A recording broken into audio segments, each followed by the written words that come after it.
Greetings, everyone. This presentation was prepared for Global Leadership 505, Personal Capacities for Working in Complex Global Systems, taught by Dr. Wendy Rowe and Dr. Wanda Krauss. This presentation was designed to give an overview of the cultural similarities between British Columbia culture and Ashram culture. I've been privileged to live in both. It does not reflect the level of cultural complexity that exists within either environment. As we know, culture includes the values, beliefs, customs, languages, and traditions of society, and it's a reflection of history that evolves into our present-day lifestyle. Culture can be as diverse as the individual people living within a society itself.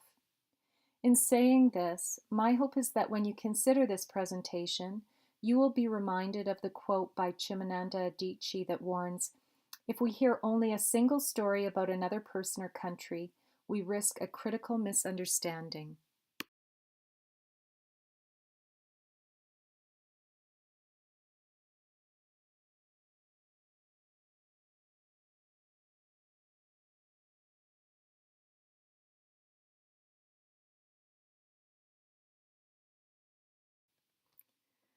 First Nations and Indigenous people have lived in BC for more than 10,000 years. Having a rich and diverse culture within their individual societies, they each have their own distinct traditions, with approximately 30 different languages and 60 different dialects.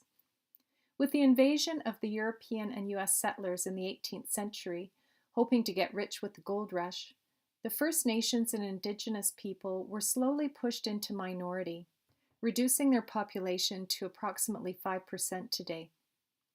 Over the last 150 years, people have migrated to BC from all over the world, creating one of the most multicultural and diverse regions in Canada. Approximately 30% of all BC residents have immigrated.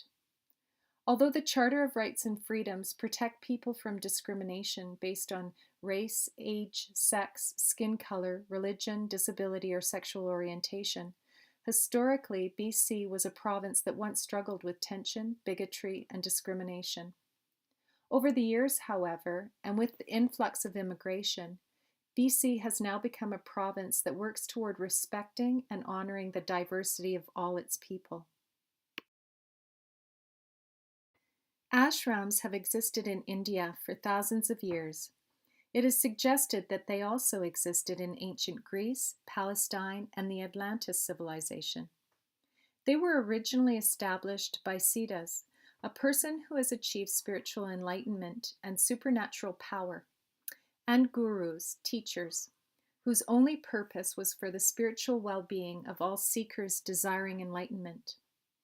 Although originally designed for the monastic lifestyle, some ashram communities evolved to focus on education and care for the elderly. It wasn't until the early 1900s that ashrams first appeared in English and reached international notoriety through the stories of Gandhi, the Dalai Lama, and the Beatles. Today there are ashrams located all across the world, but the majority are still located in India. Although the ashram community is founded on the Upanishads, the Vedas, and the Bhagavad Gita, holy texts, with Hindu gods, ashram communities do not discriminate and welcome all seekers regardless of religious belief. BC is a pluralistic province, and its people are as diverse and beautiful as its vast mountainous landscapes.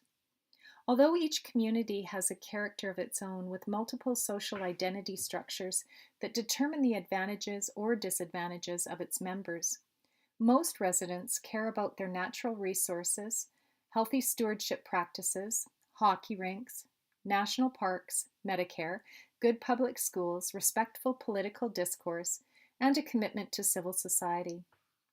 Known as one of the most multicultural regions across North America, BC welcomes over 40,000 immigrants annually. The multicultural tapestry of BC has led to the formation of subcultures within its main culture. And because of the ever-changing nature of cultural dynamics, BC culture is likely to continue to change with the rate of increased diversity. In spite of its diversity, British Columbia is stereotypically known for its lumber industry, laid-back attitude, environmentalism, and marijuana.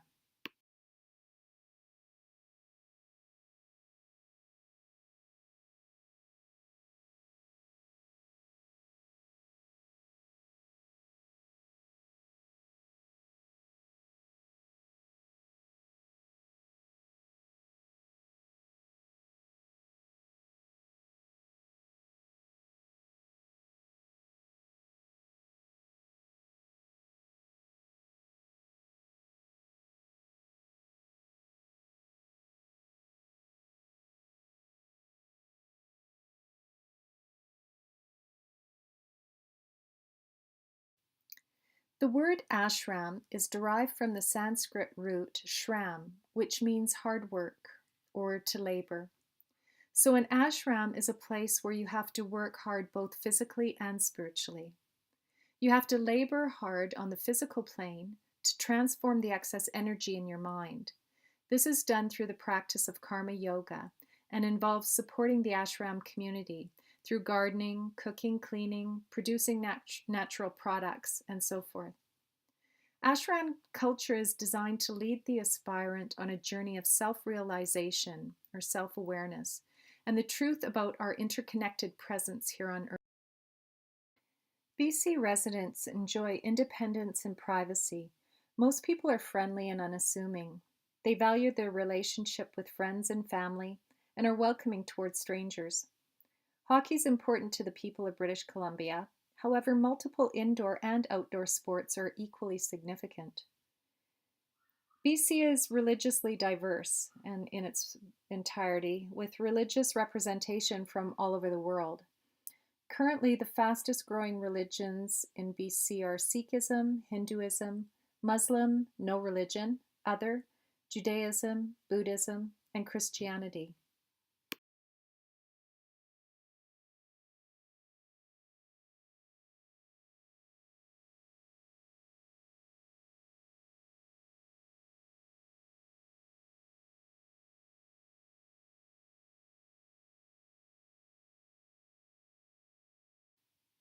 Ashram culture is communal, with values and a code of conduct that go hand in hand.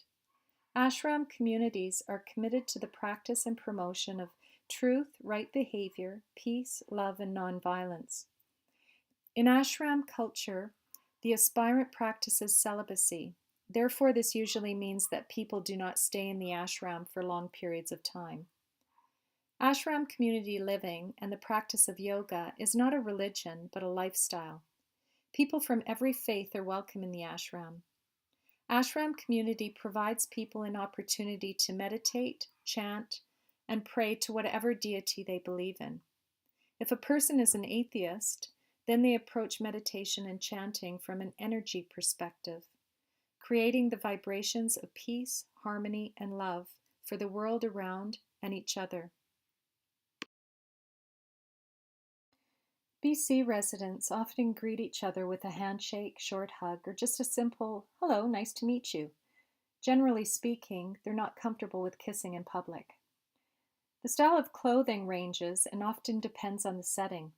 Office workers wear business clothing, formal occasions require formal wear, but most of the time BC residents wear casual clothing that works for their lifestyle. English is the language used for communicating in BC. However, it's becoming more common to hear people speaking to each other in their native dialect, such as Cantonese, Mandarin, Punjabi, German, Tagalog, French, Korean, Spanish, or Farsi.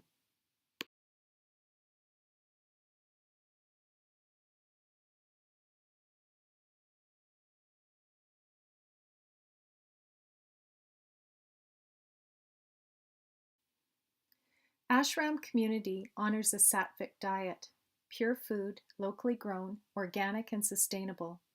Members live close to the earth and understand the interconnected relationship they have with the land as the sustainer of life. The removal of stimulants in the diet, such as onions, garlic, hot pepper, meat, and alcohol, is required to promote internal peace and well-being. Meals should be eaten in silence. People often greet one another by placing their hands together at their chest and saying Hari Om or Namaste. Clothing is conservative, and both men and women cover their shoulders and knees.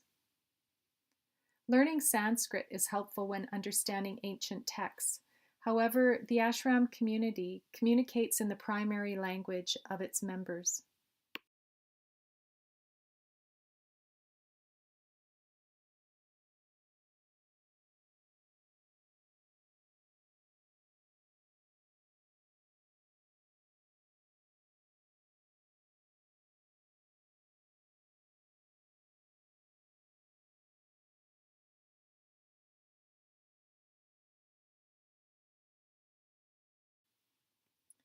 Although distinctly different, Ashram culture and British Columbian culture have various similarities. One of the most fundamental differences between the two is that Ashram culture is designed to focus on hard work and non-attachment in order to become self-realized and fulfilled in life. This is in direct contrast to the BC culture that gives more focus on working less, having more stuff to feel fulfilled, and with the exception of a few minority groups, gives less consideration as to why we exist. In looking at the similarities, however, we can see that both cultures support diverse people groups, healthy lifestyle, equality, fair treatment with a high regard for human development, and stewardship of our natural resources. Things to avoid when you're traveling in BC would be eating with your mouth open, raising your middle finger to someone, urinating in public, pointing at strangers or at people in general.